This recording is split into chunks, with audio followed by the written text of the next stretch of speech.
एक बार की बात है। एक घने जंगल में एक हाथी, एक बकरी और एक हिरण रहते थे। ये तीनों जानवर बहुत अच्छे दोस्त थे। हमेशा एक दूसरे की मदद करते थे और एक दूसरे की देखभाल करते थे। उनके बीच की गहरी दोस्ती को जंगल के सभी जानवर बहुत आदर की नजर से देखते थे। इसके विपरीत एक चालाक लोमड़ी भी उसी जंगल में रहती थी। उसे दूसरे जानवरों के साथ मस्ती करने और उनका नुकसान करने में मजा आता था। लोमड़ी ने हाथी, बकरी और हिरण के बीच की गहरी दोस्ती को देखा और सोचा कि अगर वह इनके बीच झगड़ा डाल सके तो उसे बहुत मजा आएगा। एक दिन उसने अपना खतरनाक प्लान लागू करने का फैसला किया।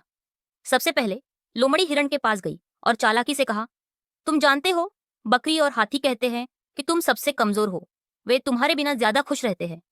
हिरण हैरान और भ्रमित हुआ, लेकिन उसने जवाब दिया, मुझे नहीं लगता कि मेरे दोस्त ऐसा कहेंगे। लोमड़ी ने फिर बकरी और हाथी के पास जाकर उन्हीं झूठी बातों का प्रचार किया। उसने बकरी से कहा, तुम जानते हो, हिरण कह रहा था कि तुम दोनों आलसी हो और किसी काम के नहीं हो। वह कहता है कि वह सारा काम करता है और तुम दोनों बस आराम करते हो। फिर उसने हाथी से भी वही बातें कही। लोमड़ी सोच रही थी कि अब उसका प्लान काम कर गया है और उसने उत्सुकता से यह देखने का इंतजार किया कि क्या इन तीनों के बीच झगड़ा होगा। वह दूर से यह दृश्य देख रही थी जब हाथी, बकरी और हिरण एक जगह पर इकट्ठा हो रहे थे और अब हर एक दूसरे के बारे में संदेह कर रहा था।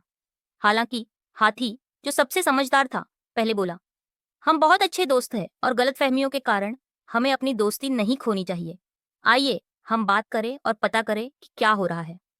हिरण और बकरी दोनों ने अपने दोस्त पर भरोसा करते हुए कहा, जो कुछ भी लोमड़ी ने कहा वह झूठ था।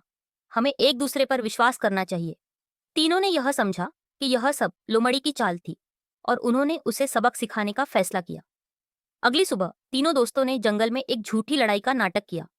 लोमड़ी ने यह देखा और सोचा कि अब वह अपना काम पूरा कर चुकी है और जल्दी से उनके पास गई ताकि स्थिति को और बिगाड़ सके। जैसे ही वह पास पहुंची, हाथी ने जोर से अपना पैर मारा और चिल्लाया, अब तुम्हें तुम्हारी झूठी चालों का नतीजा मिलेगा। हरिण ने भी कहा, अगर तुम हमारी दोस्ती तोड़ने की कोशिश करती रहोगी तो तुम अकेली रह जाओगी। लोमड़ी, जो उनकी एकता से डर गई थी, यह समझ गई कि उसकी योजना पूरी तरह से विफल हो गई थी। डरी डरी लोमड़ी वहां से भाग गई और उसने कभी किसी दूसरे जानवर के बीच झगड़ा डालने की कोशिश नहीं की। जंगल के जानवरों ने उस दिन एक महत्वपूर्ण सबक सीखा। सच्ची दोस्ती विश्वास और समझ पर आधारित होती है। झूठ और धोखा अस्थायी रूप से भ्रम उत्पन्न कर सकते हैं, लेकिन वे कभी भी उस दोस्ती को नष्ट नहीं कर सकते जो सच्चे प्यार और सम्मान से बनी होती है। लोमड़ी ने यह सीखा कि दूसरों के मामलों में दखल देना सिर्फ परेशानी का कारण बनता है, जबकि शांति और सामंजस्य में रहना कहीं बेहतर होता है।